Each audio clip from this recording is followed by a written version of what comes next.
இலக்கை நோக்கி டுவர்ட் த கோல். இந்த நிகழ்ச்சிக்கு உங்களை அன்புடன் வரவேற்கிறோம். Praise the Lord. ஆண்டவராகிய இயேசுவின் இனிய நாமத்தில் உங்கள் யாவருக்கும் அன்பின் வாழ்த்துக்கள். தானியேல் 3ஆம் அதிகாரம் 29ஆம் வசனம். இவ்விதமாய் ரட்சிக்கத்தக்க தேவன் வேறு ஒருவரும் இல்லை என்றான். நேபுகாத் நேச்சாரினுடைய ஆட்சி காலத்துல ஒரு 3 தேவனுடைய பிள்ளைகள், ஷாத்ராக், மேஷாக், அபேத்நேகோ, இவங்க பாருங்க, ஆண்டவருக்காக வைராக்கியமாய் வாழ்ந்தவர்கள், பரிசுத்தமாய் வாழ்ந்தவர்கள். பாபிலோனில் இருந்தாலும் அவர்கள் பாபிலோனியர்களைப் போலவே மாறிவிடாதபடிக்கு உண்மையான இஸ்ரவேலராகவே, யெகோவா தெய்வத்தை வணங்குகிறவர்களாகவே வாழ்ந்தார்கள். அன்னைக்கு அவர்களுடைய வாழ்வில் ஒரு பெரிய சோதனை. ராஜா ஒரு 60 முழ பொற்சிலையை உண்டாக்கி அதற்கு முன்பாக பணிந்து கொள்ள வேண்டும் என்று சொன்னபோது இவர்கள் 3 பேரும் அதை மறுத்து விட்டார். ஆகவே இந்த வார்த்தைக்கு கீழ்ப்படியாதவர்கள் அக்கினி சூளையில் போடப்படுவார்கள் என்கிற கடுமையான சட்டம் அறிவிக்கப்பட்டிருந்த போதிலும் இவர்கள் ராஜாவுக்கு முன்பாக முடியவே முடியாதுன்றான். ராஜா அதனால கோபப்பட்டு 1 மடங்கு எரிந்து கொண்டிருந்த அக்கினி சூளையை 7 மடங்கு அவன் அதிகமாக்கினான். அதற்குள் இந்த 3 பேர் தூக்கி போடப்பட்ட போது ஒரு சேதமும் இல்லாமல் இவர்கள் காப்பாற்றப்பட்டார். இவர்களை தூக்கி கொண்டு சென்றவர்கள் அந்த அக்கினியின் உக்கிரத்தினால அவர்கள் சுருண்டு விழுந்து மரித்து போனார். ஆனா இந்த 3 பேரை காப்பாற்ற இஸ்ரவேலின் தேவன் அந்த அக்கினி சூளையில் 4வது நபராக உலாவினார். அதை ராஜாவின் கண்கள் பார்த்தது, அவருடைய பிரதானிகளுடைய கண்கள் பார்த்தது.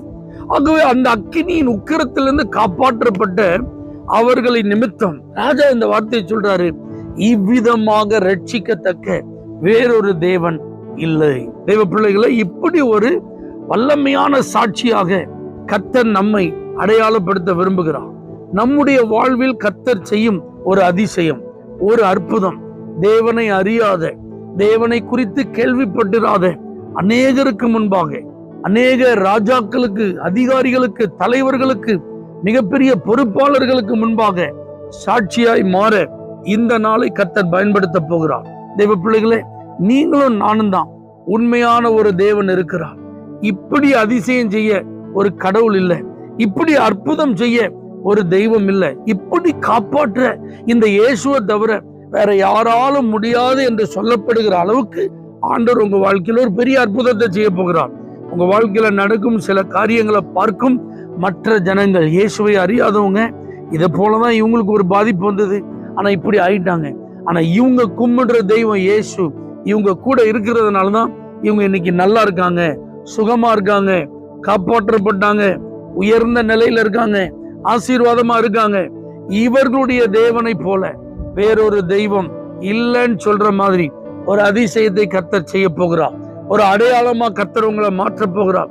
உங்களை கர்த்தர் காப்பாற்றுகிற விதம், உங்களுக்காக கர்த்தர் செயல்படுகிற விதம், உங்களுடைய வாழ்வில் நடக்கும் ஒரு அற்புதம் அநேகருக்கு ஆச்சரியமாய் மாறப்போகிறது.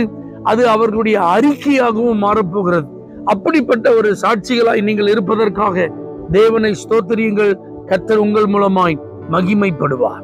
தேவனே, அந்த 3 நபர்கள் நீர்தான் தெய்வம் என்பதற்கு அடையாளமாய் இருந்தது போல எங்களையும் நீர் இந்த பூமியிலே, நாங்கள் வாழ்ந்து வரும் கிராம பகுதிகளிலே, பட்டணங்களிலே, தெருக்களிலே அடையாளமாய் மாற்றுவீராக. இயேசுவின் நாமத்தில் பிதாவே, ஆமென். For prayer contact Pastor J. Kumar, El Shaddai Ministries, 9500252586, Surandai.